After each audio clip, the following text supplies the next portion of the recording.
So I chose the Libertarian Party for those reasons. Now I did that well over a year ago. Excuse me. Since that time, I've had a lot of people say, well, Ron, you should consider running as a Republican. And to be honest with you, I've seen a lot of things happen within the Republican Party since that time, since I made that decision.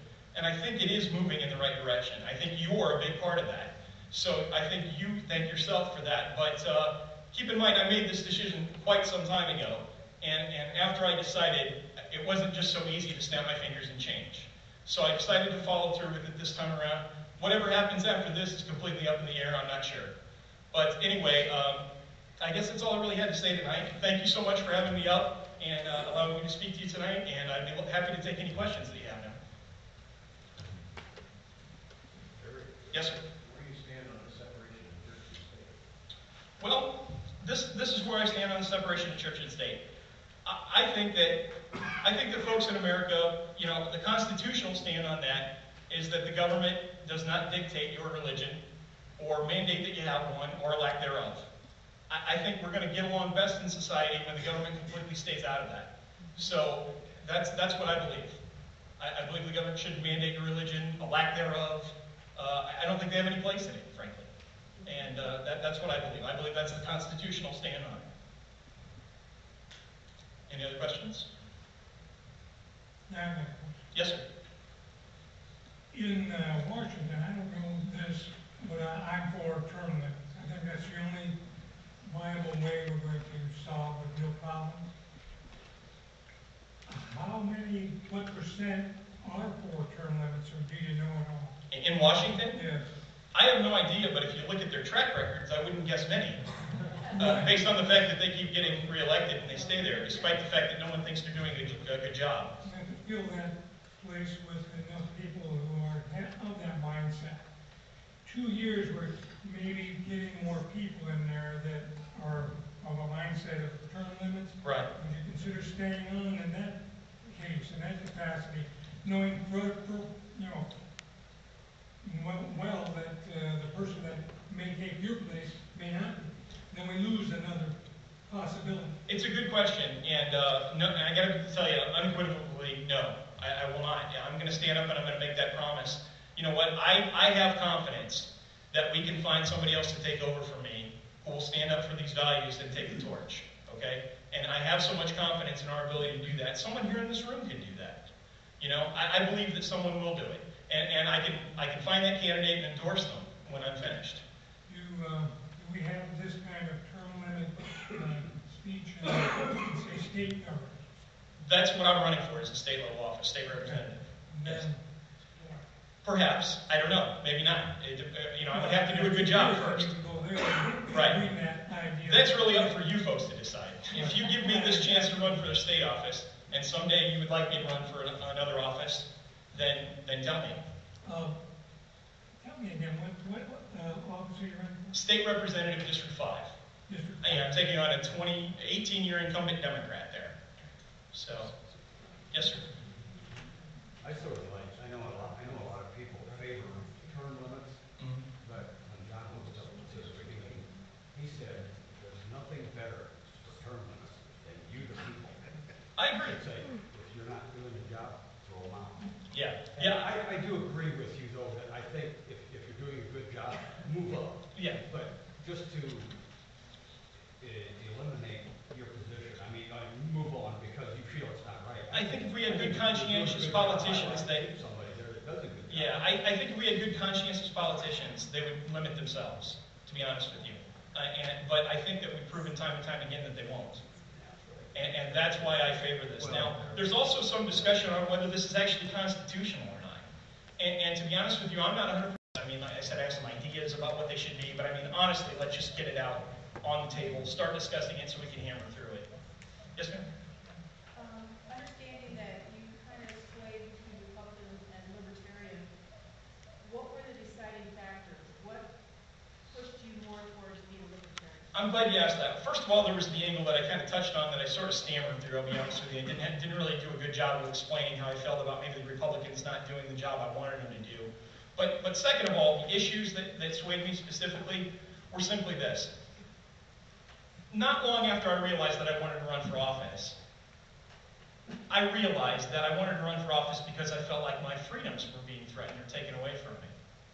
But it didn't take me long to realize that other people's freedom is being taken away from them, and I wasn't standing up to defend that.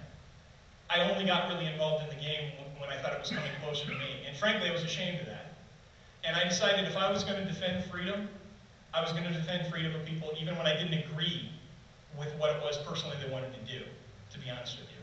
So those are the types of issues that made me swing libertarian.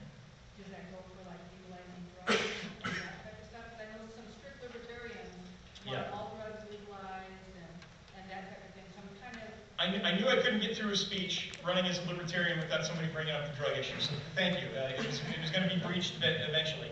In fact, I teased another guy recently who said I should replace the libertarian thing with a sign over my neck that says, yes, I'd love to talk to you about your views on legalization of drugs, because eventually the conversation always goes there. Ultimately, I think it comes down to property rights. You know, whose property is your body? Yours or the government's? Okay? And I think that we're much liable to have error when we give our property to the government. When we say our body belongs to the government, they set the rules on what we put in it. I think that's more of a mistake than making that mistake ourselves. Okay? So, to be honest with you, when it comes to that issue, well, first of all, let me say this. I don't believe there's any way in the world one libertarian politician is going to get elected to the State House and walk down there and get heroin legalized. It's just not going to happen. And to be honest with you, even the Libertarian Party knows I'm not, if I do get elected, I'm not going to introduce that bill. Okay? I'm just simply not going to do that. It's not high on the priority list, number one. And number two, the Libertarian Party has set its position, so you all know where they stand on it. So if we're going to get to an honest discussion about potentially legalizing marijuana, for instance, which I think is obviously the starting point if you wanted to talk about legalization of drugs, you're certainly not going to get anywhere without going there first. In my humble opinion, you're going to have to look at that issue. So what I mean to say is, if one of the other parties were courageous enough to enter such a bill, how would I vote on it? I would vote to legalize marijuana, okay? But oftentimes not for the reasons other folks would. I just ultimately believe that individuals have that right, not the government. And I think that there are very similar lines that can be drawn to prohibition of alcohol that created many problems in this country, and some of those same problems are being happening right now with marijuana. And I think we should have learned our lesson on that. I'm sorry, yes? Assuming you're the good, strong, conservative candidate you claim to be, and let's say the Republican Party for the same seat also runs a good, strong, conservative candidate, are you concerned about splitting the conservative vote and potentially putting a liberal Democrat back into office? Well, I can tell you this. There's been a Republican challenge him for the last 18 years, and he's won every time.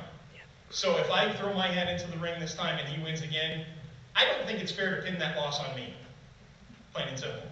Second of all, frankly, I was here first. So if the Republicans don't want to split the vote, maybe they don't run someone against me, but that's not for me to decide, that's for them to decide. Fair enough? Yes, yes, ma'am. Yes? One thing that I would like to know is, I think when you go into a house of equally strong-feeling individuals that are going to try to pass laws, eventually you have to form coalitions in order to get through specific parts of legislation. Do you have a plan? Yeah, my plan is to get as many libertarians elected as possible, so that we can make one. I'm just saying, going in there, if you're one of few libertarians and you've got to hook up with somebody to get something done, which way were you going to go?